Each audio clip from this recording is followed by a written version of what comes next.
This is Undaunted.Life, a man's podcast. I'm your host, Kyle Thompson. Let's get into it. Welcome back to the Forging Table. The mission of Undaunted.Life is equipping men to push back darkness with content that forges spiritual, mental, and physical resilience. At the Forging Table, you'll see a group of regular guys forging spiritual resilience by digging into God's Word, and we're welcoming all of you to come along on that journey with us. That's Jake, that's Russell, that's Matt. Guys, we're digging into Proverbs 9. I almost said Matthew 9 again, but there was an interesting comment that came up this week. So typically with the Forging Tables, there's kind of our big group text, and then there's like kind of the smaller group text about, logistics for whenever we're going to record. And so yesterday, I just sent a text to this group, and it just said, getting pumped. Because I was getting pumped. I was ready for you guys to come over. We had a little bit of a lull there for a little bit, but we're picking back up with our recordings of the Forging Table. And Matt responded by saying, same. Listening to Celine Dion right now. Please don't uninvite me. So first of all, Matt, I didn't ask what you were listening to at that moment. You were so excited to offer that up in that moment, and I don't know why. Were you just letting everybody know what you were doing? Were you giving us a chance to uninvite you? Were you saying you're pumped as well because your heart will go on? I need to kind of have an idea of like why you offered up that information. Listen, there's a very short list of singers who could claim the title of greatest voice of all time. And I would argue Celine Dion is on that list of greatest voices of all time. So I don't celebrate her entire catalog, but I just want to know the song. The Power of Love. Which one? That's what you were listening to at that moment? That is a good one. Okay. I don't know that one. All right. So what's funny about that is you didn't know I was going to ask this, but I think we need to have a debate around this table right now about the greatest, not one of, but the greatest female vocalist of all time. Now, there is a correct answer, okay? But Matt, would you say that Celine Dion is your number one draft pick for female vocalists ever? Listen, when you're creating music and you're recording music and then they produce it, there has only been one person, to my knowledge, that doesn't need the harmonization technology to make her voice sound better, and that's Celine Dion. Okay. So her voice on recording is her voice. And you're comfortable with having a Canadian in your top spot. Just making sure we're good with that? Yeah. Throw it down. Sure? Throw it down. All right, so Matt's got Celine Dion. So, new guy, what do you think? I mean, because again, we're not talking about, you like them, or, this is my favorite. No, the best female vocalist of all time. Yeah, so I take into account their feeling of it. So like it may not be the best, but Adele, I just love, I can almost feel the passion, whatever she is feeling in that, it comes across. And so for me, that's huge. So it's Whitney Houston. Why is this a debate? Whitney Houston. Oh, what's a debate? It's a debate. I can tell you exactly why it's a debate. Because who does everyone say had the best national anthem performance of all time? Whitney Houston. Yeah, she pre-recorded it. It's fantastic. No. You perform that live. That is the whole deal. You don't go out there and lip sync in front of the entire Super Bowl. She at least sang. Celine Dion couldn't even sing the national anthem. She's not an American. Also true. I mean, that is a solid point. I wasn't saying greatest American female vocalist. All three of those, I would say, should be at least in the conversation 100%. Fair enough. Okay, they're in the conversation, but again, if you pre-record something and then people call it the best performance, no, that's the best recording. The best performance is Chris Stapleton. Let's be real. Let's give Whitney a little grace. She was struggling with some things. Oh, what? Crack cocaine is what she was struggling with. Get the heck out of here. That's what she was struggling with. But as much as I can appreciate Celine Dion and Adele and Whitney Houston, even though she's a cheater, you're all wrong. You're all wrong. And so whenever I look at it, it's not just about power. Because what y'all gave me was essentially powerful ballad voices. I think it's kind of hard to, people would throw Aretha Franklin in there. You would throw all these, and it's the power of the people's voices that make you feel something. So when you listen to Adele, it's the power of her voice that makes you feel a thing. But I'm going to go the opposite direction. Oh boy. Subtlety. There is a subtlety in the female voice because again, when we think about the male-female dynamic, I'm building this up so big, aren't I? When you think about that male-female dynamic, you want power from the men, all right? Mm-hmm. So you're good with Pavarotti going crazy. You're good with Josh Groban hitting all those flutters or whatever people do with those voices. That's what you want. But I don't want power from a woman. I want subtlety. I want beauty that is heard, but maybe not seen. It's one of those types of things. So again, great suggestions, but the greatest female vocalist of all time. I hope this is ridiculous. It's Lil' Kim. It's not ridiculous. If you set all this up for something serious, No, I'm disappointed. That's the thing. It is serious. Like, so, but I wish I would have said Lil' Kim or Salt and Pepper or something like that. But Left Eye. But yeah, no, T-Boz. All right, so the greatest female vocalist of all time, Alison Krauss. Mm. And if you don't know who that is, you done messed up, AA Ron. That is a problem. Okay. Well, no. Don't. You're about to crap on my parade. I did all that setup. I'm not going to crap on it, but I didn't pick Celine based on power. I picked her based on her ability to sing, and the best female vocalist, Alison Krauss, uses technology. Celine Dion doesn't, boom, roasted. How do you even know that? How do you even know? Are you there in the recording Canadian. room when they're what do you mixing mean all that uses stuff? technology? Celine Dion doesn't have a phone? Or? No.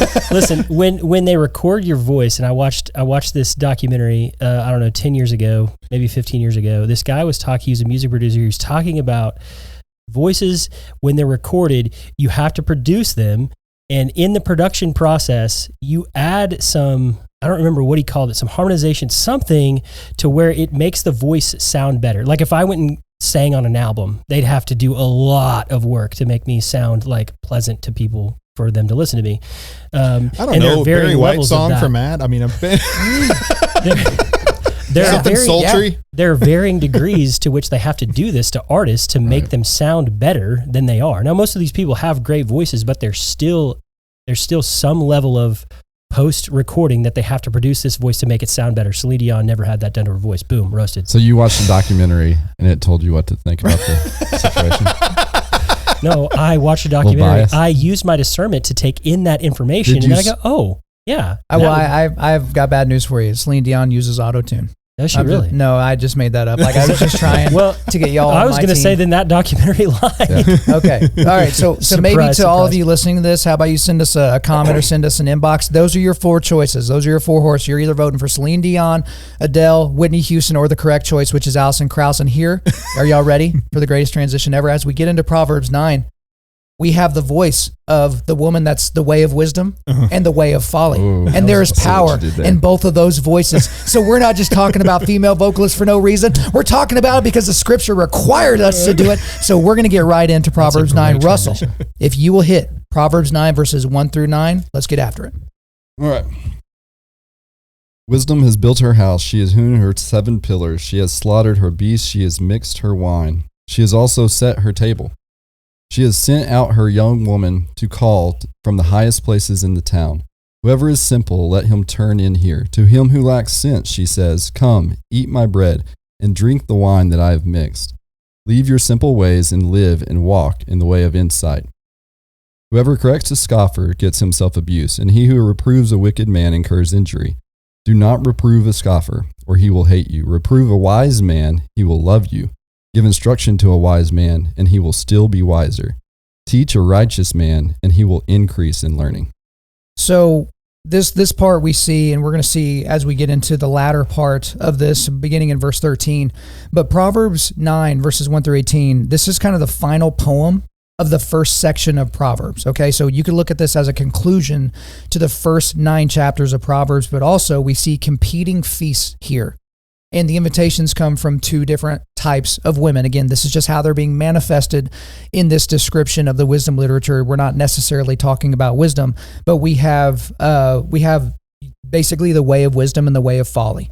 And the way of wisdom is described as a diligent woman, a diligent manager, but also the follow is kind of the loud-mouthed seductress, right? So that'd be the easiest way to kind of look at that. Now, I do want to get into 7, 8, and 9 because I think that's just a little bit different. But in both of these, the woman of wisdom and the woman of folly, they both invite the simple, which I think that's described both places here. I just found that to be interesting that they're not inviting the people that already have the wisdom. They're both inviting the simple, but for different reasons. Mm-hmm. So that landed with me. So I didn't know if y'all kind of caught on to that a little bit. Or are y'all still in shock by my transition? Because I know, dude, it was amazing. I've been setting that up for weeks now. The idea that she invited the simple reminds me of the parable whenever the bridegroom goes out, and the people that were invited weren't showing up, and it goes out and just makes the invite to everybody. Basically, kind of the same thing we talked about last week, that there is an open invitation for wisdom. Go seek it, discern it, find it.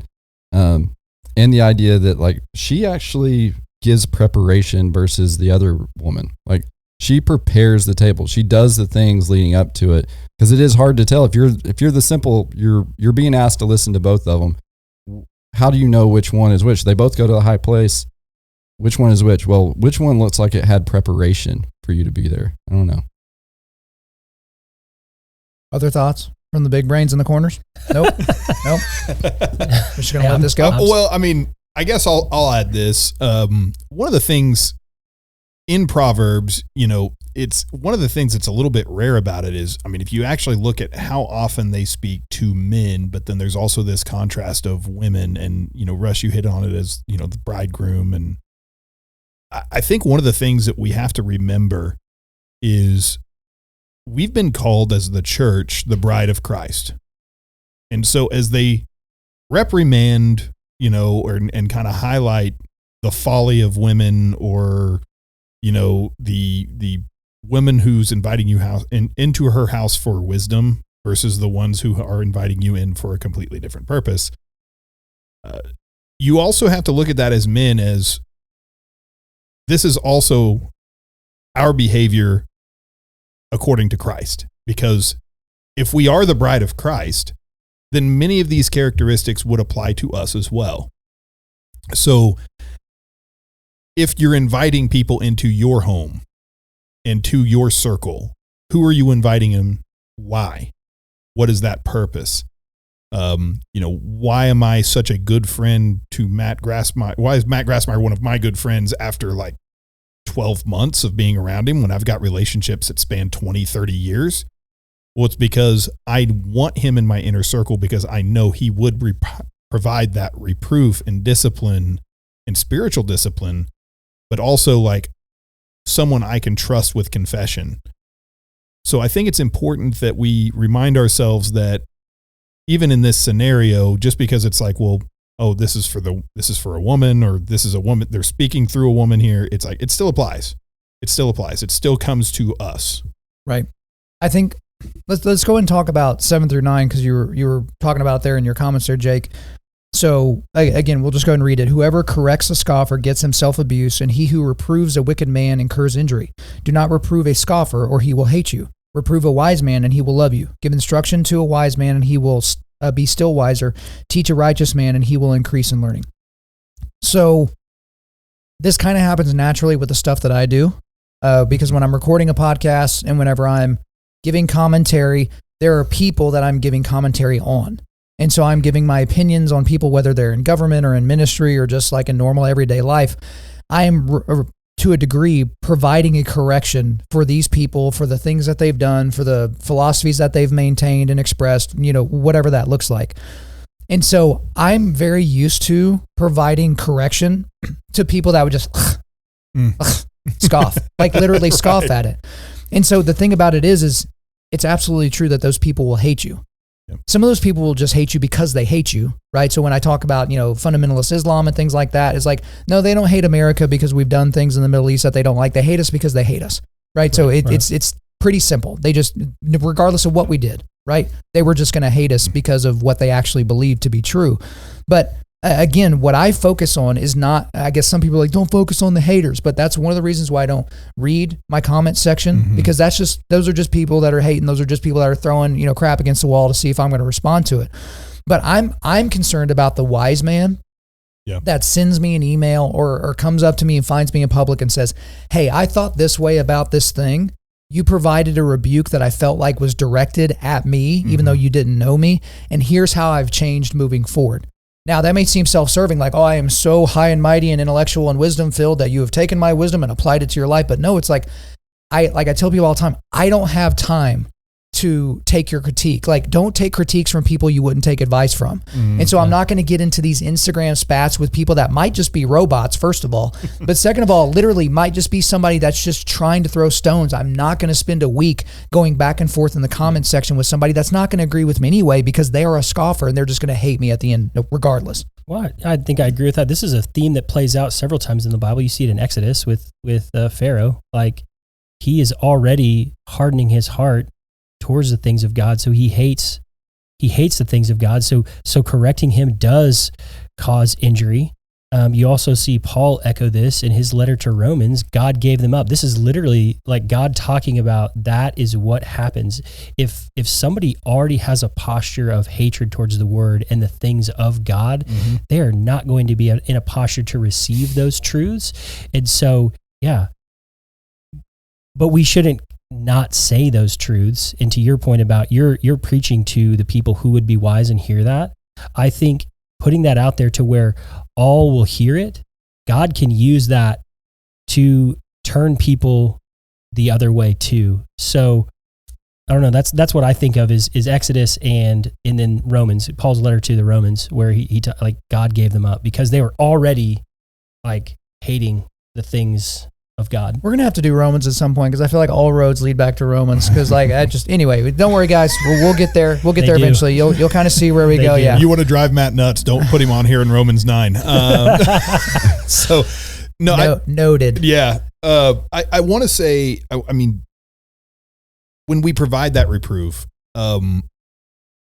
it's not always going to be taken well. And to your point, Matt, I think that there's definitely something that people who aren't in that right posture, maybe they're not following Christ, or even if they just started following Christ and you come in and you start providing that reproof and rebuking certain things that they're doing, they're not always in the posture for that. I think that's one of the things that's great about this podcast is, yes, you will call out some behavior, Kyle, but at the same time, these are people who came to this house for that type of wisdom and that type of, so it's kind of shocking to me that someone would listen to this and be like, I have a huge problem with what you just said. So one of my favorite scenes in any movie ever for a lot of different reasons is the movie The Town. I love that movie, but the main character is Ben Affleck. He comes into his best friend's apartment, and a girl that Ben Affleck was interested in was, she was accosted and, verbally assaulted in public and all that. And so Ben Affleck wants to go settle the score. And so he finds out who these guys are. He goes to his best friend's apartment and says, "Hey, I need your help. I can't tell you what it is. You can't ask me about it later, and we're going to hurt some people." And his best friend sitting in the chair just goes, "Whose car are we going to take?" That was it. That was his response. So they go to these dudes' apartment, they beat him up. Like, they're wearing masks and all. They beat him up. They cover him in crystal meth or whatever. So if they call the police, they're literally covered in, contraband or whatever. And, but then Ben Affleck's friend takes it a little bit farther. He takes his mask off. He says, "You see my face?" And he shoots the guy in the leg and all that. And later, like, whenever they leave, Ben Affleck's like, "What, are we just shooting people now?" And his friend goes, "Hey, you brought me." And so that's how I feel when someone comes to my show and they've been listening for hundreds of episodes and they're like, "I just didn't like your tone on that one." I was like, tone police? Like, where were you like hundreds of episodes ago? Because the thing is like, if you don't like the way that I say something, fine. If you disagree with my opinion, also fine. There are 6 million podcasts in existence. Wow. Find one that doesn't offend your sensibilities. You brought me. You brought me to your ears through your phone. I really like how Joey puts it. I'm going to put a preemptive sorry, Joey, on this just in case I butcher this quote. But I think he says something often like, I can expose people to the word of God, but only God can expose the word to the people. And so again, sorry if I butchered that, but to me, like, and he kind of goes on to explain it, like, I can show you the word and I can speak truths to you, but only God is going to open up your heart and your mind to what those things actually mean. But to your point about, like, you're preaching and you have a person that you're talking to, but again, God can use your words, and I think he does probably a lot, to people who are cut off or are not cut off, but are closed off to the truth of what God's word says. So one thing that I think that we need to do on this too is we take it as that this is saying, hey, we're the ones that are giving wisdom, so let's judge how people are receiving it. But then the other half of the time, we're the ones receiving the wisdom. So take this and judge what kind of man you are. Like, are you a scoffer whenever people reprove you? Does it incur them injury? Or whenever you reprove a scoffer, do you end up hating that person? Or if you're reproved, do you end up loving that person? And do you get wiser from it? Because I think that's much more applicable to me to be looking at and judging myself and Yeah. be like, and it's not 100% either. Like there are times that by judging myself off of this, there are times that I would be included in the scoffer or the fool. Sure. And that's how Proverbs goes a lot of times. It's like, man, depending on that circumstance, I have fallen on either side of this. And I hope by the grace of God and through the Holy Spirit that I will fall on the right side of this more and more and more as I continue to grow.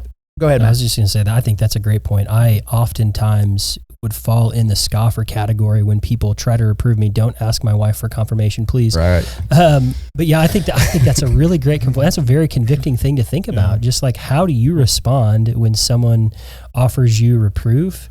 And wow, that's a really good indication of where your heart And also, is there. that's a David Nathan moment to Yeah. where it's like, hey, you are that man. Because it's so funny. Like I'll record a podcast or I'll go speak live, and people are like, tell him, Kyle, get him. And it's like, I'm talking about you. I'm talking about you, bro. But That was the sheep. But I do remember, but I will tell guys, like, my default is not to accepting critique. My default is to fight. I'm default aggressive.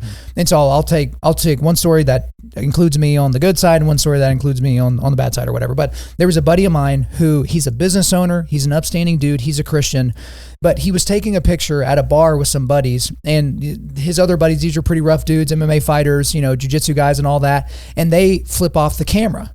And so my buddy, who's a Christian business owner, like conservative guy, he flips off the camera just like his buddies.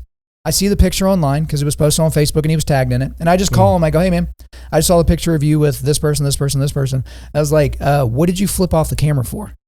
Like, that's not who you are. Mm-hmm. And he did not respond well. He did not respond well at all. It was basically like, you don't know me, Pharisee. Like, why are you calling me out? That kind of thing. He calls his dad to complain about me. Says, can you believe this guy? He sees a picture of me flipping off the camera and it flips out. And this is what his dad said. He goes, is he right or is he wrong?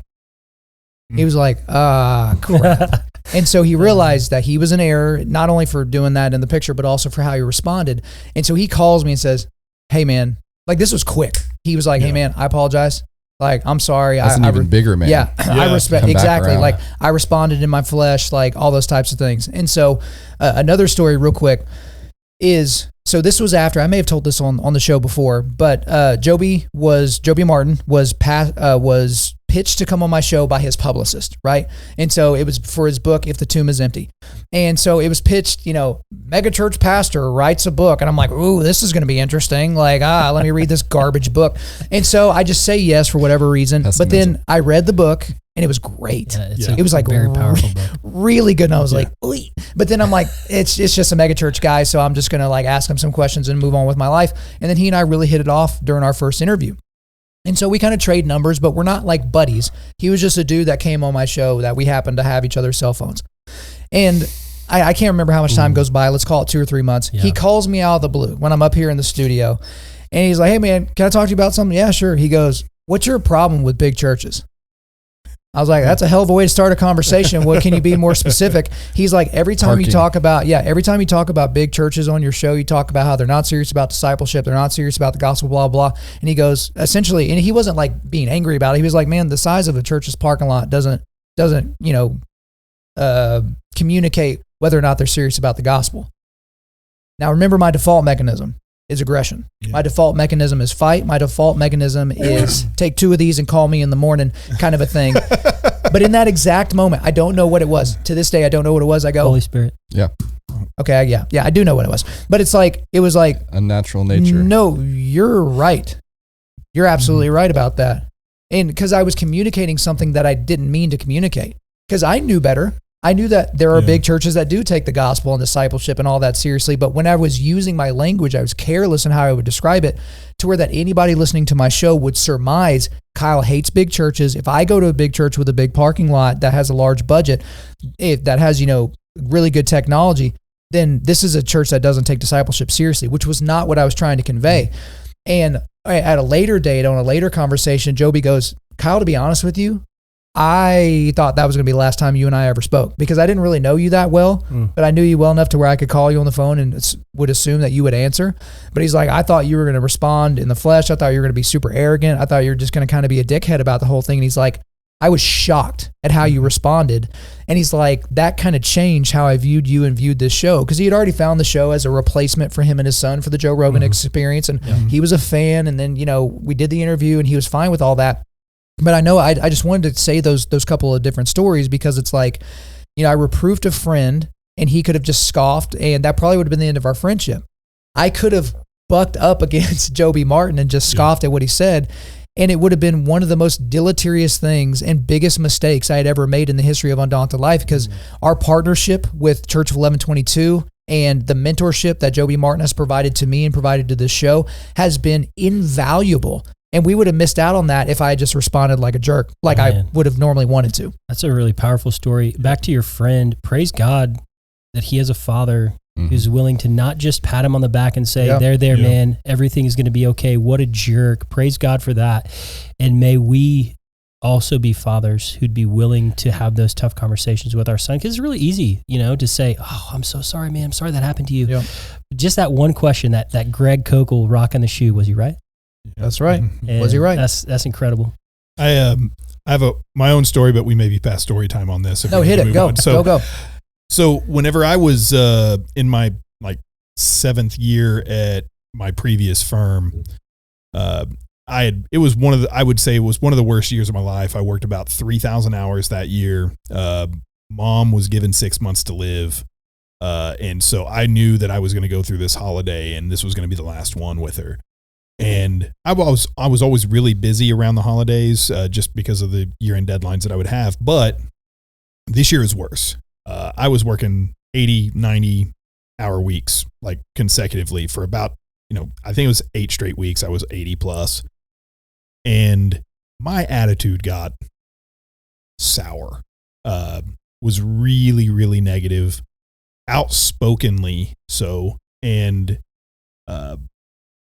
my boss called me in and he was like, hey, your attitude's crap right now. Can you not be that way? Because people are feeding off of it. They know how negative it is, or they know how bad it is. And there was never an offer to try and fix what was going on. He was aware what was going on with my mother. Fast forward a few months, I had actually almost taken a job with another firm and they kept me, prayed about it. My wife advised me to pray about it and just felt really strongly that God was calling me to stay where I was at. And then that summer we have our evaluation and my evaluation, I'd never get bad evaluations, just never would. And then I got one and it was all about my attitude. And I remember leaving and I mean, fleshly, it just was like, I am ticked. I am mad. Like, this is unfair. I've worked harder for you than I ever have. I'm going through stuff. I had every excuse in the world, but at the same time, as I got space from it, I was like, okay, fine. Out of spite, I am going to be the most positive, upbeat person that you know. You're going to be K-Love. I am going to just be happy all the time and just put on a show. Ironically enough, and then I would actually send we had this fast feedback mechanism where I could just send in hey, how's my attitude been lately? And I just started doing that repeatedly. Again, out of spite initially. Passive aggressive. It was. But he was like, he would sit, he would respond and he would be like, nope, haven't had any complaints. You've been much better. And then as I've gotten away from it, as I've gotten further, as I've gotten space from that time, I actually look back on it now and go, that was the single that was a turning point in my career. I'm running a firm now. And at this point, it has become no, you don't have the luxury of deciding to just let your flesh take over and express that frustration. You have to stay positive. You have to stay updated. Dare I say, you have to let the light of Jesus shine through you at all times because people can't see that. They can't see it. If you're a leader who's in that mode, it doesn't work. So it's ironic that I have all these people that I worked with in the past, and the person who I still talk to and still connect with is the person who provided that reproof. And that's something. But you're right, and this went back to what you've all pointed out about my story about my buddy flipping off the camera. Is there some genuine humility that comes when you can apologize quickly? Yeah. Because Some men just don't apologize at all. Some guys take the circuitous route, and some guys, they get there real fast. Yeah. And that's another thing that we talked about, like, you know, when we were talking about the shoulder to shoulder thing. It's like when you can be around a man that can, you know, respond in his flesh, but get real quick to the humility. Like that's a dude that you can be around, because I don't want a guy that's default nothing. Default, like, you know, earthworm, where it's like you couldn't depend on that guy for anything. You want a guy that has some fight, that has some passion, but you want a guy that can also realize, ooh, that wasn't the time to fight, and I did, and I just got there quickly. Can I tell a story about? Let's hit it. It's story time. Let's go. About a young college guy named Kyle. Was it? No. Do you have a story about Russ? Can you tell? This Kyle Flomson. This is looking. Okay, Lyle Flomson. Lyle Flomson. Here we go. The this is the problem when people known you for so long. No, you knew me okay. when my brain was like 7 years away from being fully developed. With the privilege of being able to look at this back with hindsight, I could look at this story and point to it being a pivotal moment in our friendship and how we have kind of remained close and been good friends for such a long time. We were in this organization called Old Blue Crew, and this subset of this organization was called the Crew. It's just a group of 8 guys that would go to every sporting event, and we were at every sporting event. And UCO, where all 4 of us went, had a really, really good soccer team, a women's soccer team.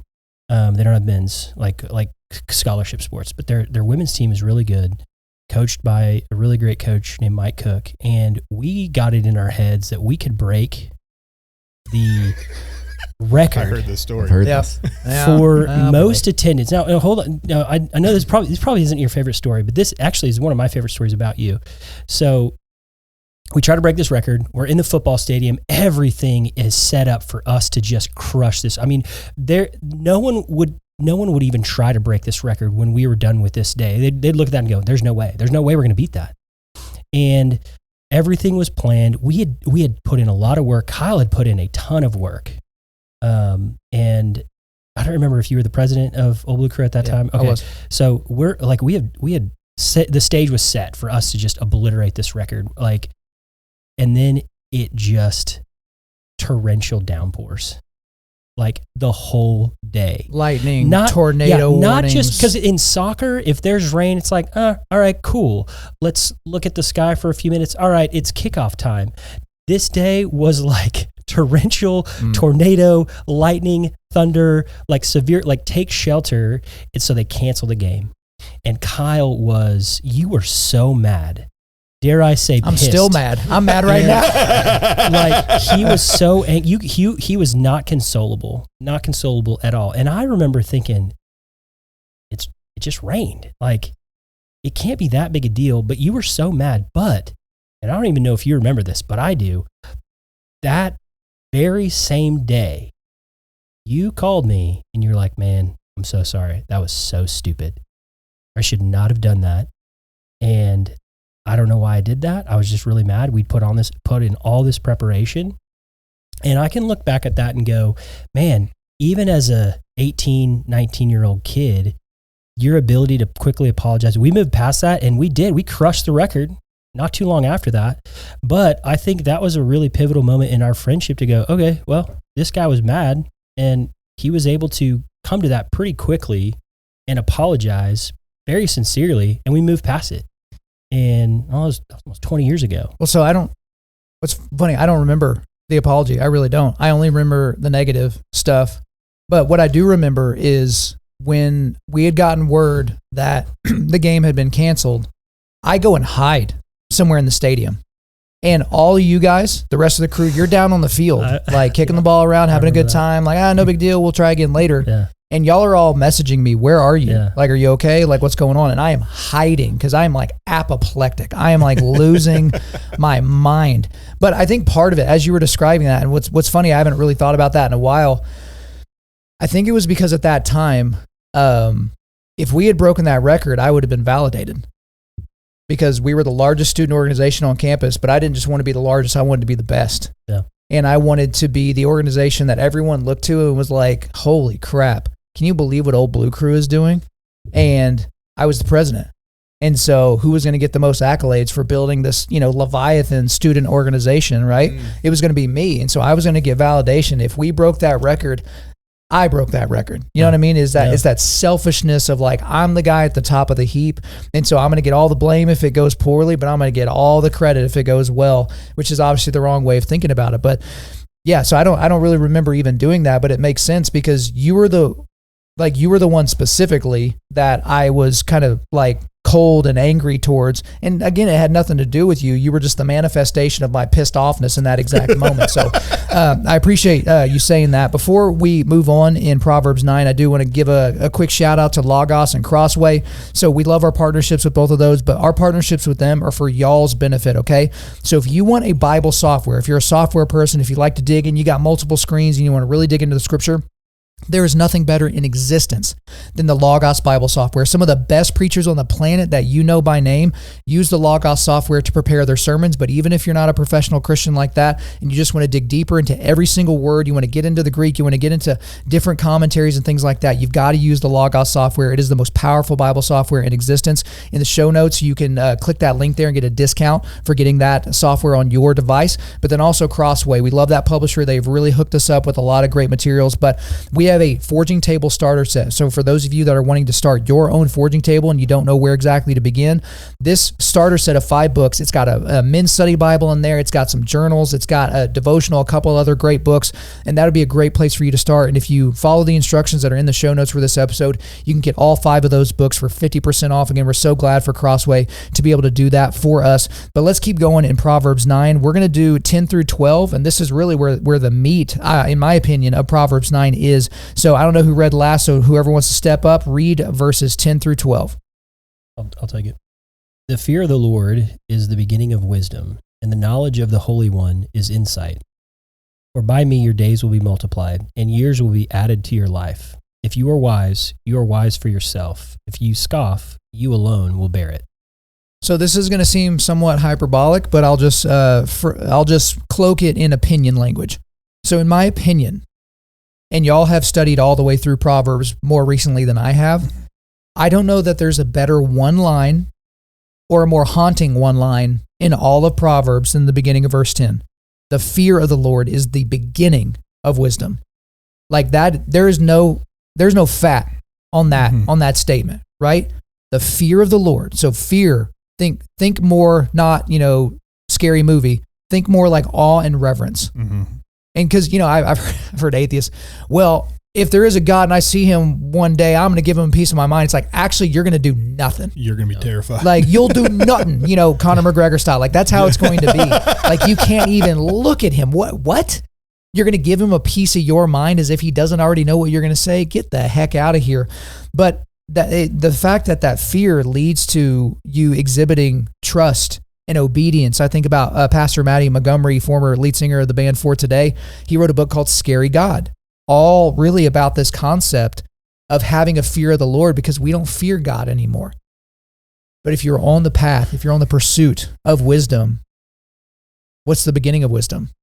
The fear of the Lord. If you don't understand the fear of the Lord, it's going to be a bumpy road. Let me just say something to that. So in chapter 8, verse 13, it goes right along with this, and I don't know. This one might be trying to out I don't know, tough that passage. It says the fear of the Lord is hatred of evil, pride and arrogance in the way of evil and perverted speech I hate. I wrote next to my Bible, I said, this is almost like the creed of wisdom.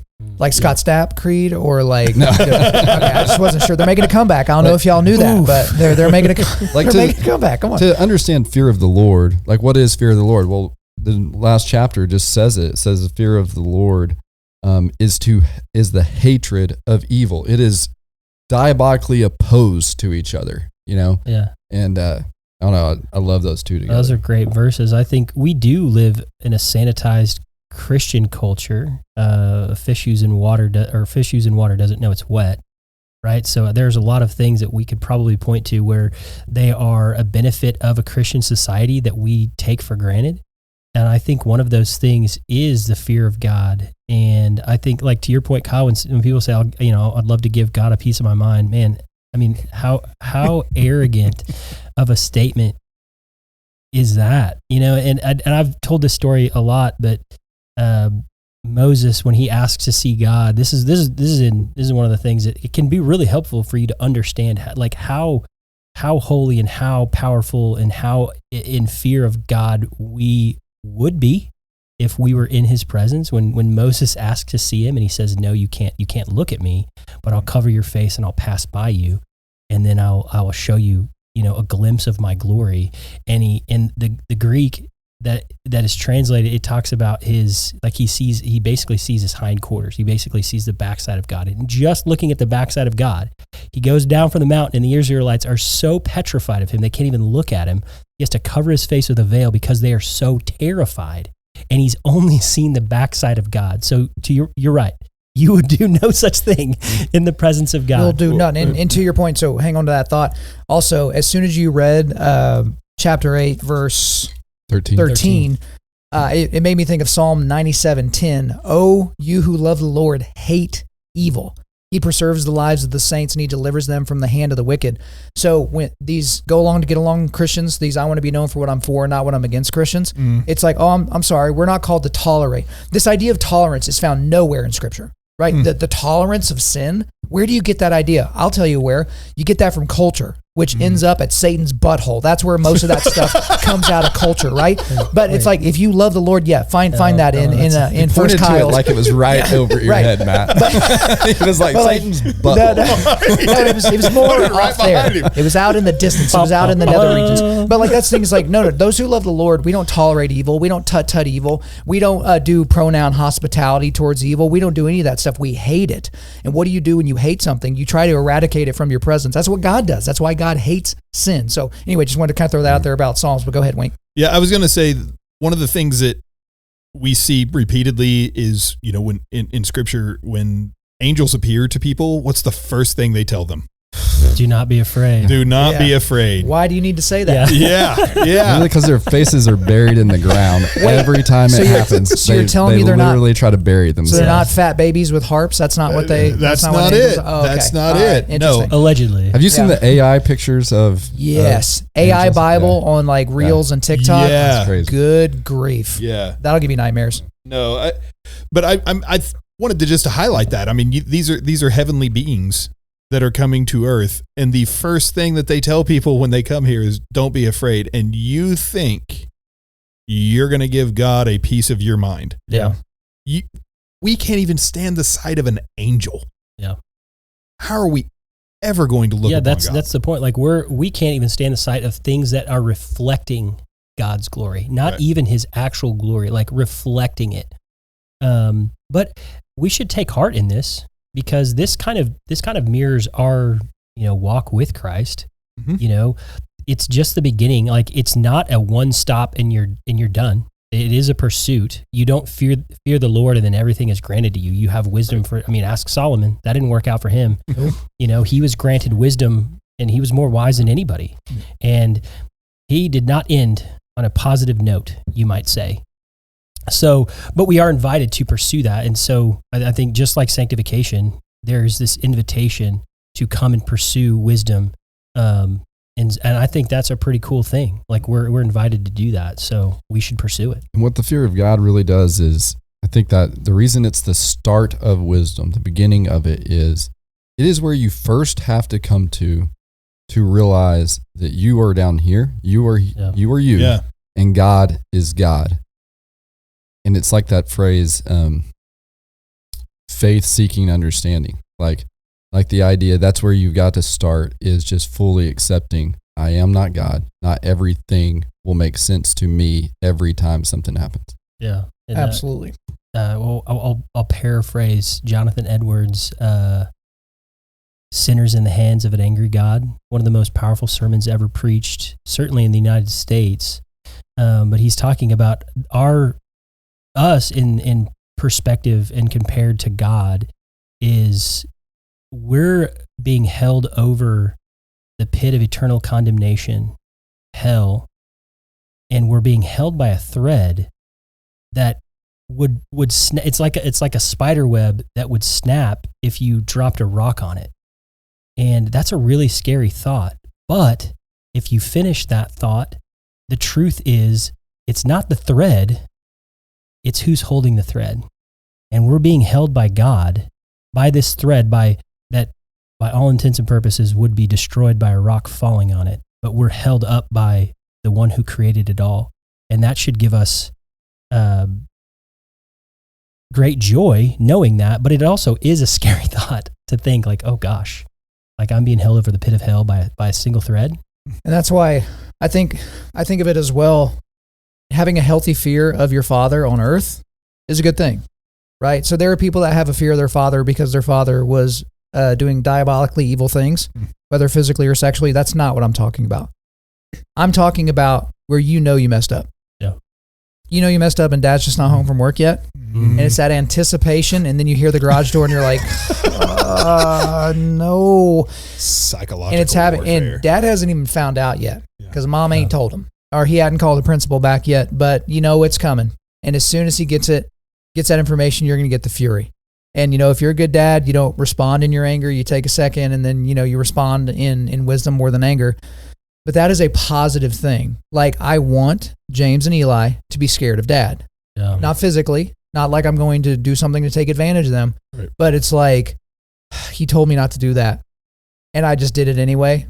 And I know that's not what I should do. And they should fear my reaction and they should fear my punishment. How much more is that applicable to what we see right here, where the fear of the Lord is the beginning of wisdom? Because why is the child scared? Because if we go backwards in time, there was a conversation that was had about that, or there was a generalized conversation about good and bad, righteous and unrighteous, moral and amoral. And in that moment, your boy knows something is coming. And so I feel like something's coming because y'all just had a little giggle a moment there on the other side of the table. It's because I know something. What is going? Well, tell it. Like, let the table know, Russ. I really want Russ to kind of share. I'm assuming you mean the spankings. Yes, sir. Or discipline. All right, let's do the spanking story. Let's so, go. I'm very lucky. I have a wife who is my crown, and so obviously with the kids we have to worry about discipline, and you obey all the way right away and with a happy heart. And then we were struggling a little bit with how do we provide the discipline, but also reference it to the scripture. So we got into the habit of, before any discipline or while it was about to happen, we would make them. We would have our kids quote Hebrews 12:11, which is, "No discipline seems pleasant at the time, however painful, yet it will produce a harvest of righteousness and peace for those who are trained by it." And then we talked to them about the idea that everybody receives discipline, not everybody lets themselves be trained by it. So I think that's why Jake was laughing, is that there is this idea that in my house, right before the SWAT happens, you hear these little kids quoting, "No discipline is pleasant," and the tears coming out the halfway back. Where my head went is I thought it was happening during the spanking, which is like way more severe. It's like very Catholic thing to do. I mean, sometimes now I will say it's not always a spanking, by the way. Just in case anybody starts lighting up the comment section on Russ, he has 3 children that honestly are some of the best behaved, most respectful children I have ever been around in my entire life. So whatever he's doing is working, because his son Harrison, every time, "Sir, excuse me, sir. I'm like, okay, I feel 75 years old, but respect. It is always respect. So moral of the story, beat your kids and make them memorize scripture. Is that what we're saying? It did help to relate. It did help to relate that our rules are not just our rules. We try to apply scripture into our lives. And say the scripture game is Hebrews 12:11. 12:11. Okay, so guys, take that in, because I know a lot of guys listen to this. You're those 30-something-year-old lean forward at church guys, and you're right in that moment with your kids. That was actually my wife. She was the first one to implement that scripture. Shout out to Mrs. Eustace. Yeah. We have to come to grips with not disciplining our kids is essentially hating them. Yeah. And until you get there, because it's really hard to discipline your kids, because like they're so sweet, they're so innocent, and you feel bad when you have to exact punishment or discipline them, but it is for their ultimate good, just as God does that with us. But again, if you're not, you are essentially, the Bible says you are hating your child. Right. That's absolutely true. It goes towards many things. It's not just children. It's I mean, I've told people who work for me all the time where it's like, okay, you need to write an evaluation, and I'll get this copy of an evaluation. I'm like, okay, listen, you were in my office regarding this individual 3 separate times in the last 2 months, complaining about them. And then you've given them a nice score and given them no feedback in terms of how to improve. It is not nice or kind to be dishonest with people. You even withholding that information is not nice. You need to be honest. So what you're saying there is we should spank our coworkers. Yeah, that's kind of where we're. Is that where we're ending up? No. I mean, just back out. I'm going to go ahead and retreat. No, let's keep going. I want to keep going there. All right. Well, let's get off of that nonsense. Let's wrap up Proverbs Simpson 9. Gift back into the That's right. That's right. Back That's into right. the bushes. All right. Proverbs 9, 13 through 18. Let's wrap it up. Whoever wants to read it. I think it's Russ's turn. Russ, hit it. 13 through 18. The woman folly is loud. She is seductive and knows nothing. She sits at the door of her house. She takes a seat on the highest place of the town, calling to those who pass by, who are going straight on their way. Whoever is simple, let him turn in here. And him who lacks sense, she says, stolen water is sweet. The bread eaten in secret is pleasant. But he does not know that the dead are there, and her guests are in the depths of Sheol. So Sheol, give us a sorry, Joby. Sorry, Joby. Sorry, Joby. Yeah, it is Inaugural. Sheol. How Congratulations, dare you. Russ. Hey, you're there. You're in the club. You're in the sorry Part of Joby the club. ship, part Bam, of the bam, crew. bam. So this goes back to what we were talking about last week. So stolen water is sweet. You know, that's talking about forbidden sexual relations. You know, the bread eaten in secret is pleasant. It's pleasant when you're eating it, right? And I don't mean that in any other way than what this is talking about in Scripture, but that's literally what we're talking about in that moment. But the one thing I wanted to focus on, since we're running a short time, is the woman of folly is loud. The woman of folly is, there's no subtlety. No. There is no subtlety there. And so the thing about it is I'm constantly shocked. And again, we talked about this last week.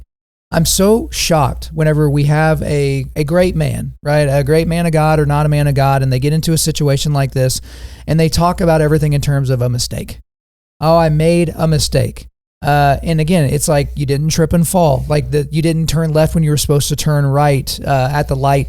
Like this isn't a mistake. You made a bunch of conscious decisions. I remember a buddy of mine years ago was trying to quit dipping. I was like, okay, tell me about the process of getting a new can. He's like, well, I just go to the store and get it. I'm like, nope. The start of the process. He's like, well, I get it in my car. Well, no. Before that, did you have to find your keys?